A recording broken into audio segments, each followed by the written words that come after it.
Assalamualaikum warahmatullahi wabarakatuh.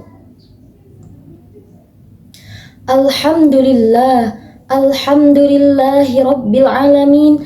Wabihi nasta'in wa ala umuri dunya waddin. Wassalatu wassalamu ala asrafil anbiya'i wal mursalin wa ala alihi wa sahbihi ajma'in, amma ba'du. Yang pertama-tama, marilah kita panjatkan puja-puji beserta syukur kita kehadirat Allah Subhanahu wa Ta'ala, yang mana telah memberikan kita nikmat iman, Islam, dan ihsan. Alhamdulillah.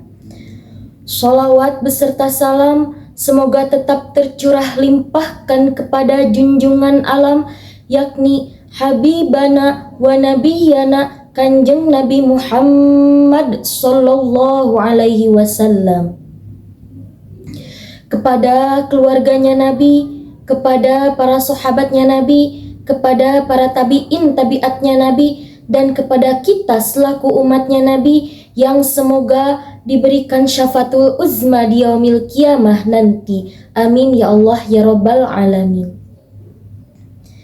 Hadirin yang dirahmati Allah, berdirinya saya di sini, saya akan menyampaikan sebuah ilmu atau nasihat atau materi mengenai sabar. Sebelumnya, apa sih arti sabar itu? Sabar dalam bahasa Arab berarti al-habsu, yang artinya menahan diri. Sedangkan sabar menurut syar'i adalah menahan diri dalam 3 perkara, yakni yang pertama, menahan diri dari ketaatan kepada Allah Subhanahu wa Ta'ala. Yang kedua, menahan diri dari hal-hal yang diharamkan. Dan yang ketiga, menahan diri dari apa yang dirasa pahit atau musibah. Saat mengalami musibah, Allah Subhanahu wa Ta'ala memerintahkan kita untuk menghadapinya dengan sabar dan berdoa.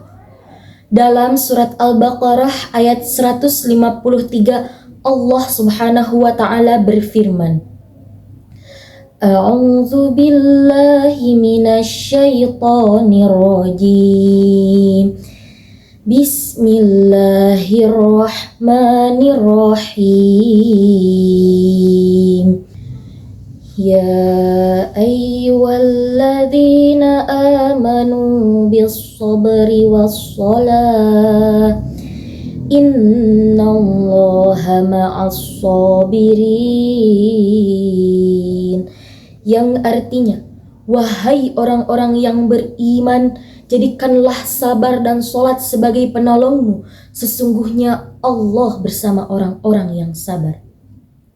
Dalam hadisnya juga dijelaskan, wa qala alaihi salatu wassalam, ma tajarra'a abdun jur'atan afdalu indallahi min jur'atin ghairi qadamaha ibtigha'a wajhillahi ta'ala. Yang artinya, Nabi Shallallahu Alaihi Wasallam bersabda, tidak ada seorang hamba yang meneguk satu tegukan yang lebih utama di sisi Allah daripada satu tegukan yang berat yang ditahan untuk mencari ridho Allah Subhanahu wa Ta'ala.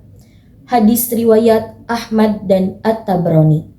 Hadirin yang dirahmati Allah Subhanahu wa Ta'ala, bukan hanya saat mengalami musibah saja kita dituntut untuk bersabar.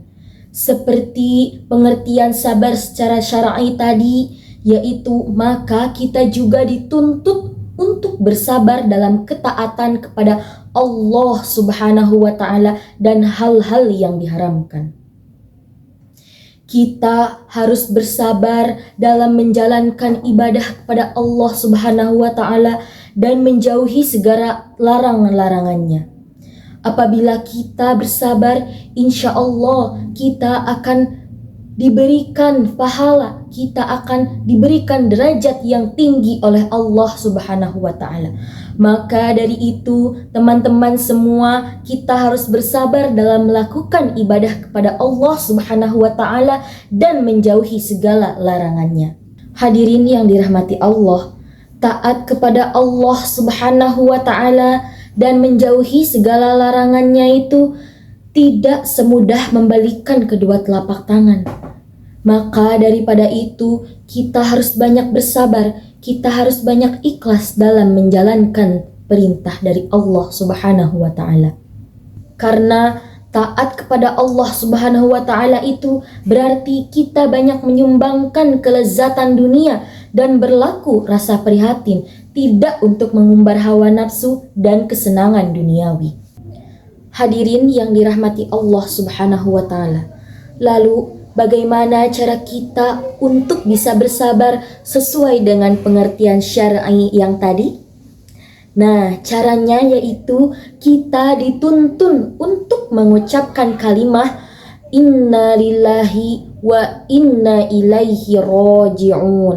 Karena dengan mengucapkan kalimah inna lillahi wa inna ilaihi raji'un, maka kita akan segera sadar bahwa segala sesuatu yang ada di dunia ini bukan milik kita, bukan hakikatnya kita, melainkan ini semua adalah milik Allah Subhanahu wa taala, hakikat dari Allah Subhanahu wa taala. Kemudian hadirin yang dirahmati Allah, dalam menjalankan ketaatan kepada Allah dan menghindari perkara-perkara yang diharamkan, maka tidak lain caranya adalah dengan ikhlas, menjalani ketaatan kepada Allah dengan ikhlas, menjauhi perkara-perkara yang dilarangnya juga dengan ikhlas. Kita ikhlas bahwa semua itu adalah tuntunan dari Allah Subhanahu wa taala kepada kita agar kita tidak tersesat di dunia dan selamat di akhirat nanti. Semua itu semata-mata harus kita lakukan hanya untuk mengharap ridho dari Allah Subhanahu wa taala. Hadirin yang dirahmati Allah Subhanahu wa taala. Demikian ceramah singkat yang dapat saya sampaikan. Mohon maaf apabila banyak kesalahan. Semoga kita semua digolongkan sebagai hamba-hambanya yang beriman dan bertakwa, serta semoga nanti kita mendapatkan balasan kebaikan di dunia dan di akhirat berupa jannah. Amin ya Allah ya Rabbal alamin. Wabillahi taufiq wal hidayah. Wassalamualaikum warahmatullahi wabarakatuh.